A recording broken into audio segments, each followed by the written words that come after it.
Order! Order! You are an incorrigible delinquent at times. Behave yourself, man! I suppose we must move on slightly, and also the next issue is rather more urgent for all of us. But I am drawn to that notion of class and family and sort of, well, really just inherent and inherited snobbery. The line that Michael Heseltine reportedly endured when he was in his younger days. He had bonus points to anyone who can remember who he had lunch with, and he laid out his life plan. He was supposed to be a millionaire by 30, in the cabinet by 40, and prime minister by 50. I may have got my decade slightly wrong, and he almost pulled it off. He ended up being deputy prime minister, although possibly not until his 60s. Julian Critchley, does that ring any bells? I don't know why I'm looking at my colleagues. They've got a combined age of 11. I think it was one of those sort of Tory grandees. They had lunch together, and Heseltine wrote it all down on the back of an envelope. But the line that was reportedly used by old money to try to put Heza Tarzan in his place was that he'd bought his own furniture. So although he had a house of immense magnificence, it had been furnished with stuff that he actually bought. The obvious intimation being that if you don't inherit a house full of furniture, then you're not proper posh. These are weird worlds that still coexist, and that's what Juliana was referring to. I found that a really, really compelling call, Juliana. Thank you so much, and I do wish you the very, very best with all three of the imminent new arrivals. 21 minutes after 12 is the time. We move on, because we must, and we move on to a story that made me actually shiver a bit. What do you call paranoia? When I started doing this job, it's been an absolute education for me, obviously, in so many ways, about the full palette of humanity that exists. But things I used to snigger at that I wouldn't snigger at now might involve my data. It was a fairly swift awakening on that when somebody I think simply said, when I said, well, who cares about who wants to access my emails? There's nothing interesting in them. And somebody said, well, how do you know that there isn't? And would you let someone into your house to rifle through your papers? I said, well, no, I wouldn't. So why would you let someone into your internet account? My generation, because it all arrived in our lifetime, you know, we were there when yesterday there was no such thing as the internet, and tomorrow it was everywhere. Do you see what I mean? So I took a while to realise that it is just a new way of doing old things. It's not a completely new thing that deserves its own rules and regulations. I think we're learning that in all sorts of ways now, aren't we? With issues like privacy and censorship and what have you. And so I used to be quite, what's the word? Naive, actually, I would say, about data protection and things like that. I still am a little bit. I still don't really care what information you've got about me, because I'm still probably arrogant enough to think that I'm not going to go out and buy a trampoline just because my Facebook page is full of them. Because 6 months ago I was looking to buy the kids a trampoline, and obviously that's been registered somewhere, and now I get bombarded with Facebook adverts. But then you speak to people who voted Brexit because they were getting bombarded with Facebook adverts telling them that their toilet didn't flush quickly because of European Union regulations, or that they were going to ban cheese and onion crisps or whatever nonsense. And they're absolutely adamant that the algorithms and the Facebook pages and the advertising and the AIQ and the Cambridge Analytica and the millions that was spent, hundreds of thousands of which were, of course, spent illegally now, we know, in breach of electoral law. No one's ever going to put their hands up and say, oh, I fell for that. So maybe I'm a mug as well, just as much as the people who voted for Brexit as a direct result of being targeted are mugs. But I haven't bought another trampoline. In my defence, I've only got one trampoline. I don't care how many adverts appear on my Facebook feed. I'm pretty sure I'm not going to buy another trampoline until I need one. I tried to find something the other day for posture, like a sort of bra. Have you seen these things? They look quite good. I found one on Amazon, but then I realised I was on my own computer, and Mrs. O'Brien's computer has got the one where you get it delivered straight away. Then she pays that subscription. So I thought, I'll order it off her computer, off her Amazon account. And then, as ever, I've forgotten. I've probably slumped another degree downwards in my posture as a direct result of that failure. I'll put that on my to-do list for this weekend. Am I supposed to be presenting a radio show at the moment? Or am I just sort of burbling into just channeling Steve Allen? Which is a perfectly pleasant way to spend a few minutes on a Friday afternoon. Speaking of Steve Allen fans, of course, Eddie Mair will be with you for 3 hours a day as of Monday, which is, I talk about, so that's possibly in the context of Brexit, that makes the silver lining even bigger than the cloud. But quick heads up for you there, you lucky, lucky people. So, I didn't used to worry about stuff like that. One bloke rang me up once, I don't know if you remember this, it was only about half as many people listening then, but he rang me up and he was making a big thing about the fact that he'd found all my details online, but they weren't details that I was necessarily seeking to protect, you know. It's easy to find out people's addresses, it's easy to find out if you run a limited company, it's easy to find out the company accounts. I don't know that there was anything even there that I was troubled by, and yet his point was, well, you know, it's really easy to find all this stuff, you should do more to hide it or protect it. Yeah, even when we've had nasty stuff through the letterbox at home, I haven't really thought there's a great deal you can do about that. It's an occupational hazard. It's a price that you pay, really, for working in public, in the public sphere, in the public eye. But park all of that, because that's just my weird life. You've got in your house, quite possibly, one of these speakers that you can talk to. You can say, play this or do that, and you know the word that is usually applied to this speaker, but if I say it now on the radio, it could play havoc with your personal technological arrangements at home. What am I talking about? That's my middle name, playing havoc with your life at home. So if I said, Alexa, like that, play 7 Years by Lucas Graham on Spotify, then some of you might now start getting that absolutely it's not his best song, but if you played You're Not There, the one about his late father, then we'd all start crying. So it's there, it's in your house, and you don't really mind, and everyone's relaxed about it. But then you've got the outliers who will say stuff, well, I wouldn't have one in my house, because you never know who's listening. And I would have giggled and sniggered at you. And then I read this. Amazon is eavesdropping on homes across Britain with workers listening in through the firm's Alexa speaker, an investigation has found. In revelation, I might just read you the whole article. I never do that. I am turning into Steve Allen. In revelations that will confirm the fears of many, it emerged that teams tap into conversations in what Amazon says is a system to check that devices work. Well, look, if it's not working, I think they're going to let you know, Amazon. They've dropped 80 quid on something that's not working. I don't think you need to check that it's... I don't know, maybe I've misunderstood. They have picked up moments such as a woman singing badly in the shower. All I want is a room somewhere. Bank details being read out, and, oh crikey, and in 2 harrowing instances, they have overheard what sounded like a sexual assault, and workers were allegedly told to do nothing. If they've broken data protection rules, this could be billions of pounds in fines. It's the BBC that reported last night that Apple and Google were using the same tactics of listening in through Siri and Google Home.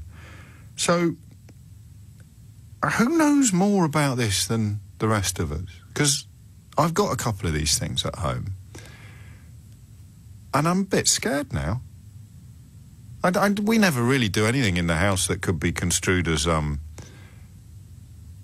singing in the shower we do, obviously. Nothing dodgy. But equally, you wouldn't necessarily want every single conversation you have with your wife or your children to be broadcast to a waiting nation. And yet, the other person I remember who rang in, and I think this fella rang Nick actually rather than me, or we've both spoken to him about 10 years ago. And he was so concerned about waves coming out of his television or his computer that he genuinely, and this wasn't a joke, you're not going to believe me, I wish Nick was here to back me up, he would sit on the other side of the room with a sort of with a hat made out of tinfoil on, and he would change the channel. He wouldn't even use a remote control because he was worried about the waves with that, so he'd change the channel with a snooker cue. So he's sitting there with a colander on his head, changing the channel with a snooker cue, and I laugh at him. But I feel as if I'm laughing on the other side of my face now. Not because of him. I mean, he's obviously still probably deserving of derision, or at least affectionate ribbing. The Alexa stuff, that's absolutely stone-cold terrifying, right? I mean, stone-cold terrifying. In a logical universe, I would go home now and chuck them all in the bin. I think my children would abandon me if I did that. They're such an integral part of the child's life. But my youngest can turn the lights on and stuff like that. We've got some special plugs set up in the house. But this is a very rare occasion where I am genuinely lost for words. for a start, there's quite a strong argument, isn't there, for this being on the front page of every newspaper in the land and the only thing that we're actually talking about. Which leads me to my first question to you, which is this a bit of a storm in a teacup? Is it a bit of a fuss about nothing? Or is it the tip, to continue with my figures of speech, is it the tip of an absolutely enormous iceberg? Hit the numbers now, 0345 6060973, but remember... Oh, no, that doesn't work. It's a radio phone show. Of course people will be listening. I know I'm rubbish at these, and to be honest, Keith, my newish colleague, was supposed to... This was one job. He was supposed to warn me when I'd forgotten to do hooks and teasers, but the other day I told you about the most amazing game of tennis in the history of tennis, and then I did what we call a hook and tease, where I said, I'll tell you after this. And I forgot again. But more importantly, so did Keith, and it's one of his key duties. The story was, if anyone cares... a British female tennis player whose name currently escapes me, but it doesn't necessarily matter. It's not very fair on her, but anyway. She was 6-love, 5-love match point down in a game of tennis, which is, you know, if she'd lost that match point, it's known in the trade as a double bagel. Love. 6-love, 5-love, match point down, and she won. She came back to win. British player. Fantastic story. Completely forgot to tell you on Wednesday how that story ended. I apologise. I have been sent details on how you can turn off the bit of your Amazon device that would have the potential eavesdropping thing as part of it. So I will share that with you before 1 o'clock today, as long as Keith remembers. If Keith doesn't remember, you may never know. Although it's not that hard to find out. You need to go to the settings on your phone and settings on the app and then click on. You'll be able to work it out. But I will share you with the details. I'm just wondering how worrying all this stuff is to you. Mark's in Plymouth. Mark, what would you like to say? Yeah, hi, James. Just, tapping into your conspiracy theorist idea. My brother's firm, which is a large, very big American-based firm, they've been listening and using TVs for, I think, about 7 years now is when they started the technology. And they then advertisers bid for the words that you've used in the household and then push them to all of your devices. And they've been doing this actively, as I say, 6 or 7 years they've been doing it. To what end? To what end? To what end? People in a home, the best example is someone talks about a Ford, insert car name here, that then is picked up by the speaker, and then they can calculate that 2,700 households in this area are using that word, and then they can bid for advertisers to then buy that from them. And they've been doing it. It's very but the advert is going to be directed at the whole area. It's not just going to be directed at me. Well, then people then bid for where clusters of people are using those terms, and they can push advertising accurately to them using your IP addresses and MAC addresses on your devices. And it's not opt-in. In other words, your television has been doing it. The biggest television manufacturer in the world, or tube manufacturer, has been doing it. As I say, we as a family got off social media because of it 7-8 years ago. Really? No, it's been. And this isn't a conspiracy. This is, they self-regulate, which I think is kind of ironic, realizing this is the sort of thing that gets people a bit jumpy. So they cut off. They listen to 5 words on either side of the word that you're wanting. But my brother says that they get requests from the intelligence agencies, or hundreds a day, to then activate it, and they just listen in. So this is a mature system. This isn't... the problem is, as with everything else that gets filed under surveillance, and I suppose it's significant, we were talking about Julian Assange earlier in the programme, I didn't used to care because I was so... what's the word? Complacent. And I used to think, well, it's all very well. If I lived in Vladimir Putin's Russia, I'd be a little bit worried about people tuning in. But I'm James O'Brien. I'm just a gob on a stick. And then you look at how people like Donald Trump or Erdogan talk about journalists and talk about... And then you think, actually, I wouldn't want any government agency to have... No, I think the difficult... Where I think it sits uncomfortably is that it's completely unregulated. In other words, there are no laws in place which tell the companies how they're supposed to behave with this information. So they sit around a boardroom table and decide what they think is appropriate. But at the end of the day, that information is being gathered and stored, and it's very personalized and very individualized. Yeah. And then they're, of course, able to push that back.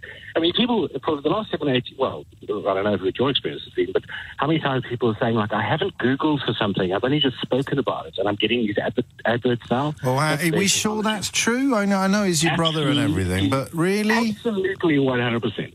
100%. Why wouldn't it be? And you've got rid of all your social media as a result. What do you do just as collectively. I mean, what are you worried about? What are you worried about? What should I be worried about? No, nothing. Well, again, you would have to, again, and I do understand that they get requests from the intelligence agencies who then have to prove, they keep records. There was a case in America where they subpoenaed, or whatever the correct word is, sequestered a device because a double murder had taken place in the house. I remember Incorrigible sent me that. I don't know how it transpired. I don't know how the story developed. But I'm not going to murder anyone. And if I did, I think I'd be quite comfortable at this point in proceedings with the forces of law and order having the ability to prove it. I think this is the thing where we're crossing these lines, is that, surveillance, we're the most surveilled nation on Earth. I think if you walk through central London, you get picked up by about 6,500 cameras, I read somewhere. Yes. So the idea is that we know we're being surveilled, but I think that there's something very much more personal in your own home, in your own space. One would argue, I have nothing to hide, you're welcome to look anywhere, or it's going to be awfully boring tapping into my household. Yeah. But the argument is that you should feel a sense, at least, that in a civilian context, in a commercial context, that information is not being used. And there are companies, again, for discretion's sake, I can't tell you who, but they are making giga millions selling their biggest... clearly they are. And their biggest company is the biggest motor manufacturer in the world. Yeah, well, Samsung were reported in 2015 to have been capturing recordings of personal or other sensitive information and then sending it to an unknown third party. And, of course, if it's somebody who wants to sell you a trampoline or a car, you're not going to worry unduly about it, but it's not hard to imagine circumstances in which you would actually be concerned about it. If you go to the app on your phone, your device, go to Settings, the Alexa app, go to Alexa Privacy, go to Manage How Your Data Improves Alexa, and then go to Help Develop New Features and turn it off, you should be insulating yourself from this particular practice. But how many of us now are thinking, yeah, right. Mark, great call. Regards to your brother. From 2 Marks, actually. All we need now is a Spencer. Mark's in Dorking. Mark, what would you like to say? Hello there. Slightly off the topic of Alexa, I just found out to say this is nothing new. I used to work in the telecoms industry in the late 90s, early 2000s, and we used to sell... I worked in London, one of my first jobs, and I was on a shift pattern, so we worked evening shift through the night, and we'd do least cost routing, so we'd sell the cheap phone cards so people could phone back to India or to America or whatever. And we were allowed to check the quality of the line. Now, what we did was you'd automatically patch through to just around... You chose to patch through, but you just patched through to a phone call. And if it was a guy talking to someone in Germany or India about business, you just cut it off. And eventually, at some point, at certain times of the evening, and we had to do it for a certain amount of time, and it was all legal. But were you checking the quality of the call? Well, this is the point. Yeah. Of course, we checked the quality of the lines, but as soon as we heard a phone call that was going from Britain to America or something, as soon as and it was all on speakerphone, there was, we're all young, there's about 5 of us in this secure little room. Yeah. As soon as you heard, "Oh my darling, I've missed you," so we listened to it on speakerphone. So it's nothing new. People are allowed to listen on. We were allowed to listen on people's phone calls. This was way back in the late 90s. I'm trying to work out. I mean, obviously, you were up to no good. You were trying to sort of eavesdrop on some sexy, we were young, sexy time. Well, I get that's the point. I'm not judging you at all. I'm sure I'd have joined in if I'd been your colleague sitting alongside you. But was the reason that you had the ability to tune into other people's sexy time, was that valid? I mean, did you actually check the quality of the call in good faith? And did it improve my experience as a customer that you could do that? So we had to check. We had to check all the least cost routes. So we would check calls through to Germany, through to Italy, through to India, through to all parts of Africa, South America, etc. But it was the American ones that we had a certain amount of time. So you could tell the quality of the line within 20 seconds. But you had the ability to carry on listening. Do you know, I remember years ago, before I even met Mrs. O'Brien, and I was breaking up with a girl who lived in America at the time, and because of the time difference, I'd get into the office, and I'd spend half an hour every morning exchanging emails, and they were pretty, not fruity as such, but they were very intimate and personal. I might have even, don't laugh, Mark, I may even have included the odd poem. But then I realised afterwards that everyone in the IT department would presumably have been able to read all that. Is it any different, really? So I later on moved into IT, absolutely. Yeah, absolutely. I thought so. The server engineers, the email administrators, they can read emails. They're allowed to look at certain emails. You know, when you're on Google, you're on Google at home, but then you log onto the work computer and you put in your same details. Does that mean that the lads at work can find out what you've been doing on Google at home? No. What? No. Are you sure? No, I don't think so. I'm just asking for a friend. Yeah. Just asking for a friend. The only other thing you talk about. I mean, I've worked in IT, and I'm pretty secure at home. I untick things where you're giving feedback, etc. I swear, and so do my friends, I swear we see adverts. Everyone does, but this, I wonder, everyone does. That an advert has somehow arrived in your inbox, for want of a better phrase, that reflects a conversation that you've had, you thought unobserved, unheard. Yeah. I swear, and all my friends are all in IT. We know what we're doing in theory. But again, that doesn't bother me on one level, because it's like a keyword, and we know that the security services can surveil for keywords, so that if you use a word that could be associated with terrorism or certain types of crime, echelon, wasn't it? Yeah, that will send up a flare, and then people might listen in. So I don't know. Something you said earlier on was really key and made me think, which was your comment, which was someone said to you, well, how do you know it's not interesting? Yeah. How do you know there's not something in it? And that, again, I've not heard that before. I suddenly thought, that's a good point. Yeah, well, that's what scared me with Trump, mate, because, you know, for 10 years ago, you told me then they can do this and they can do that. I said, yeah, I live in the West. No one's ever going to case. It's not like I live in Turkey or Russia. But then when you see how you know, essentially authoritarian liars can achieve power in Western democracies, what will they do if they can then get their hands on all our Alexa, all our Echo devices? Yeah. I'll leave you with that thought. Have a lovely weekend, Mark. 12:46 is the time. And it's a very modern story, this. We're concerned about news that Amazon is eavesdropping on homes across Britain, with workers listening in through the firm's Alexa speaker. But we're keen to work out whether or not we could be unalarmed again by it. I guess such clever listeners. Thanks to Ted, who's been in touch to remind me that, or not to remind, I'd forgotten. If you've forgotten something, then it's a reminder, is it? But it just made it sound like I was going, oh, yes, of course, I knew that all along. I'd completely forgotten. It was Alan Clark who talked about Michael Heseltine being an arriviste, certainly, who can't shoot straight and, in Jopling's damning phrase, bought all his own furniture, but who at any rate seeks the cachet. All the noobs in the party think he is the real thing. So Alan Clark, who had the personal morality of an alley cat, actually, that's not even fair on alley cats, still could cast himself as somehow superior to Michael Heseltine by dint of the fact that Michael Heseltine earned all his money from scratch, whereas Alan Clark inherited a castle from his considerably more reputable and admirable father. Weird, isn't it? Just referencing back to the class conversation we had with Juliana, and I'm pretty sure it was Julian Critchley that Heseltine was lunching with when he made his career plan, decade by decade, and he only missed out on the final bit by, or some would say, by a wafer. 12:51 is the time. Back to the tale of the snooping devices in your own home. Mark has been in touch. Say, stop saying her name, James. I'm trying to listen to your programme. Alexa, what time is it? Rupert is in Godstone in Surrey. Rupert, what would you like to say?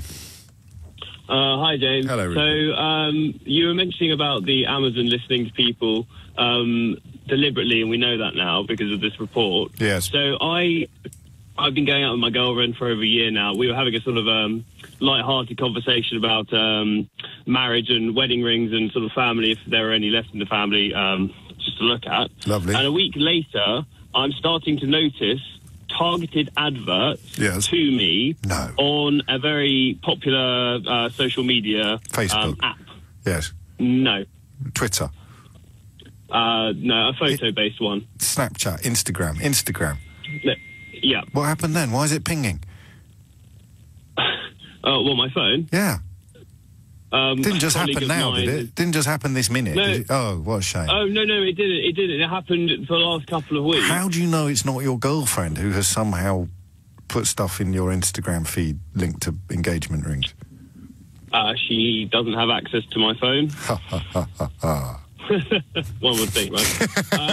I'm getting millions of people. I'm getting millions of people telling me the same thing, including the hitman himself, Michael Holt, snooker player, who says, try randomly talking about a product or something you need and you will eventually get ads for it, stroke them on your social media. There it goes again, pinging again. Is that your mate saying, I tell you what, Ruben, there's a chap who sounds just like you on the radio. What are you up to today? There's a colleague of mine who actually got me into LBC and there you go. Your programme. And have they ever been on? Have they ever got through?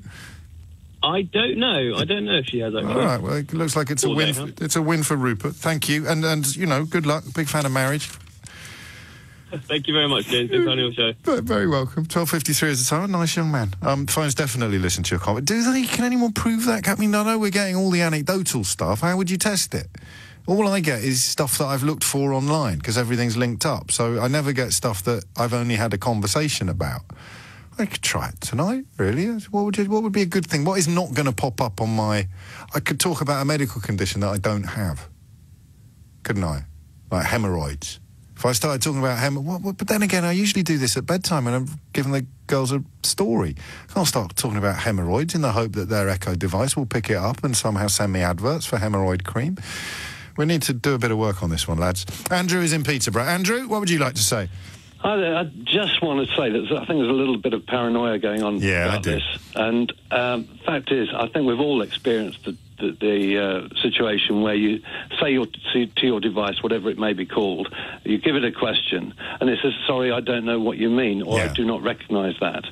Now, when that happens, what will happen after that is the recording of that request, which is not recognised, will be read or listened to by a human being who will understand then why the device didn't recognise it, if it was a reasonable question, and then apply that learning to the device for future reference. And that, to me, seems to be a perfectly reasonable method of developing the service. Yes, same here, except that they also, as a result of that perfectly reputable thing you just said, have the power to do disreputable things. Perhaps so, and that's where controls need to be put in place. But where it can be a problem is if, I guess, you mention the trigger word by accident, it sounds like, and then you say something that might be somewhat compromising. The device will be triggered, it will hear whatever that compromising statement may be, and a human may then listen to that conversation. Yes. That's where it could become a problem. But as long as... this issue about it listening to every conversation all the time, I don't think does exist. And wasn't stated in the original article. Think about the bodies that you'd need to do that as well. Well, exactly. There are more people listening than there were living.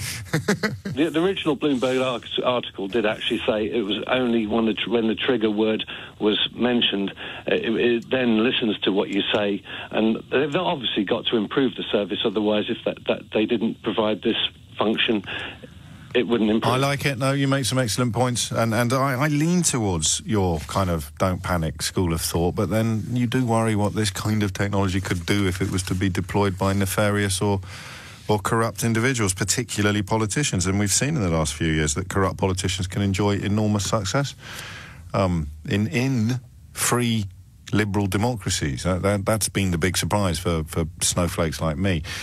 Well, there's been quite a lot of surprises, not least the fact that a politician like Marc Francois can assume a position of prominence in public life in Britain. Luckily, it's not just me who finds this hilarious. Most of his own colleagues do too.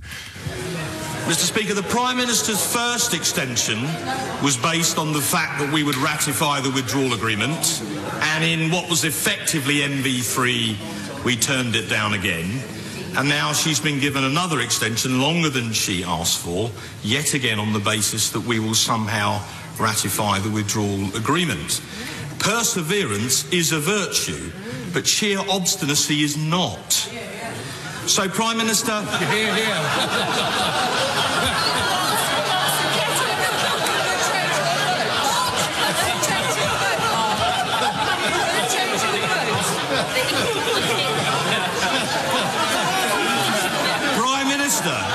If, as I suspect, the leader of the opposition strings you along in these talks and then finds a pretext to collapse them and then throws in a confidence motion, what will you do then? I hadn't didn't double-check that one. I sent to get out because I sort of came across it yesterday. I didn't realise the laughter was so loud and so sustained. That's quite incredible. This idea about, oh, man. And I'm not saying that Marc Francois went a particularly outrageous shade of puce during that public epic humiliation, but I am telling you that the Dulux colour chart has just introduced Francois to its list of hues. And that is me pretty much done for another week. I don't know if I've had enough mischief with your devices. Christian's been in touch to say we need to ask Alexa about where darts came from as a game. And that is an in-joke that I'm going to leave in. And if you don't get it, well, you need to pay more attention in the coming weeks, because at some point, no doubt, I will explain, boast, about why that's such a quality contribution from Christian. But that's it from me for another week.